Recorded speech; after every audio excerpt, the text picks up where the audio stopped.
Now, our next guest is famed for having predicted a number of economic, social and political trends, from the 2008 global economic crash to the demise of the dot-com bubble. Joining us this morning to share his thoughts on the US presidential race and where Europe is headed is renowned trend forecaster GERALD CELENTE.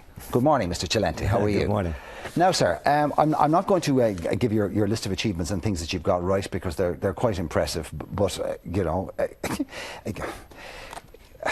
green foods, green energy, Starbucks, etc., etc., etc., all the various crashes, you've been right to an alarming degree. You're almost like a modern socio-economic and geopolitical prophet. So we've established your credits in our mind. So let's get straight to business. Obama or Romney, and why?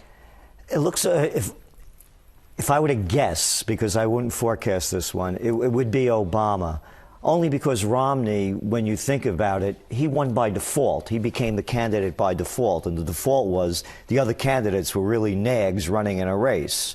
So it's not like anybody loves either of these candidates. And Obama's already there. Romney's an unknown. And then there's this other issue, and it's how do they count the votes? And let's get this straight. They don't count them very well in America.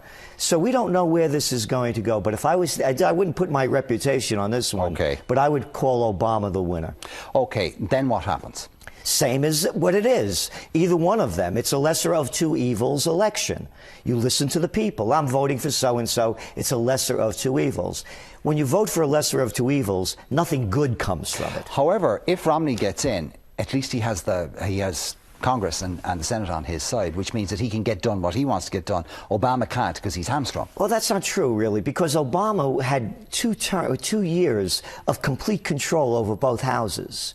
It's what they are. They don't do anything. They have both, you watch both the Democrats and the Republicans over the years, they accomplish nothing. Okay. You're talking about, you have very strong opinions on American politics. I think we can both agree American politics is very badly broken. Do you think it would be fixed? Could it be fixed? Not with the current systems in place. They call them the Republicans and the Democrats. Where I come from, you could call them the Bananos and the Gambinos. You know, really. It's the same, it's a gang of 535. That's how many congressmen and senators there are, telling 312 million people how to tie their shoes. We need a new system. And you can't break into the system. It's locked. So you don't see, certainly in our lifetime, that there would ever be a viable third party? There could be. And I believe there are other ways. The model that I see that works the best on the planet is the Swiss model, direct democracy. I talked about voting. If we could bank online, we certainly could vote online. If we could move trillions of dollars a day around the planet, we could secure our votes, considering, of course, in the United States, they can't count votes very well anyway under the current system. So direct democracy means if you want to go to war, let the people vote. You want to bail out the banks? Let the people vote. Let the people vote. That's what they do in Switzerland. It's not a bad place, you know. Yeah, the problem is that people tend to vote the way they're told to vote, and they go to various media outlets that reinforce what it is they want to think. So, for example, if you're on the right in America, you go to Fox News. If you're on the left, you probably go to MSNBC, and all it does is just reinforce, entrenched views.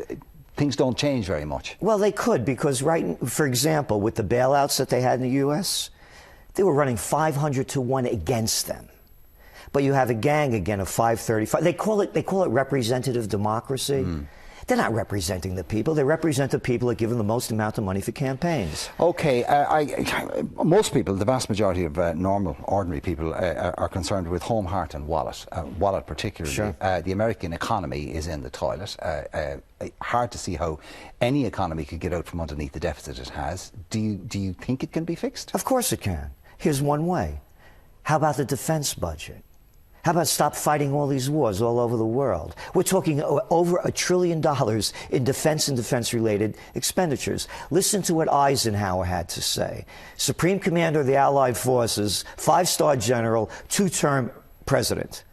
The military-industrial complex is robbing the people, the future of the children, the genius of the scientists, and the sweat of its laborers. They did it, and they continue to do it. So you listen to Obama and Romney. Both of them are very strong on defense. They're not cutting it where it needs to be. And nobody talks about it. No one talks about cutting defense. We're losing wars in that. $1 trillion down the drain in Iraq.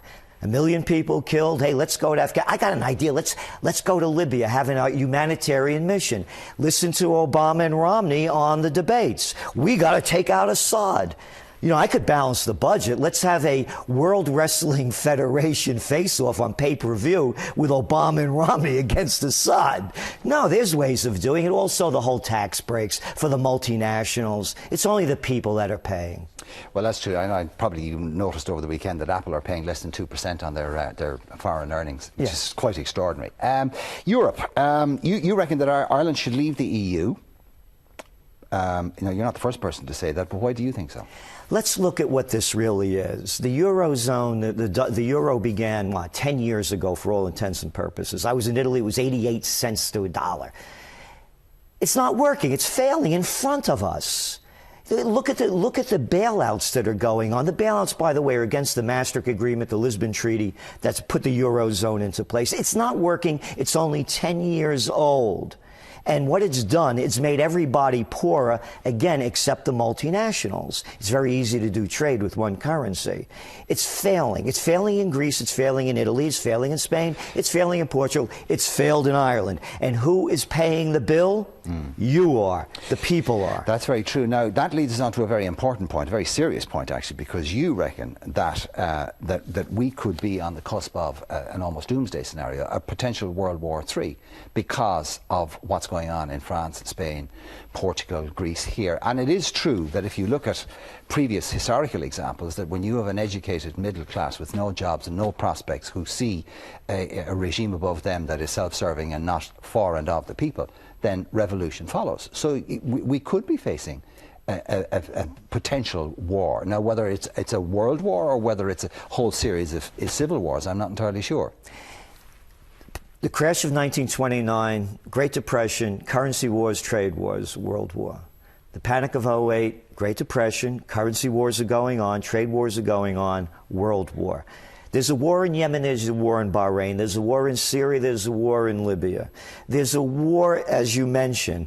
You have unemployment rates among young people over 50%. Think about it. Young guys, out of work, educated. Yeah, there's what are the indignados in the street? Millions of people taking to the streets. You see it in Spain, you see it in Greece, you see it in Portugal. There was no Arab Spring. All that was about was all the money was at the top of the pyramid, and the people are living on $4 to $10 a day. It's all about money. Far too few have much too much, and way too many have much too little. What will it look like? If they invade Iran, that's the beginning of World War III. Even without that, you're going to see more regional conflicts. And as long as NATO and the United States keep getting involved in all of these other conflicts, you're going to see regional wars, civil wars. You know how they say generals keep fighting the last war? This will be wars of weapons of mass destruction, suitcase-sized nukes. On that optimistic note, GERALD CELENTE, fascinating. And if people want to see more and hear more of what you have to say, they can see you in the Gibson Hotel in Dublin on the 6th of November. Thank you very much, sir. Thank you.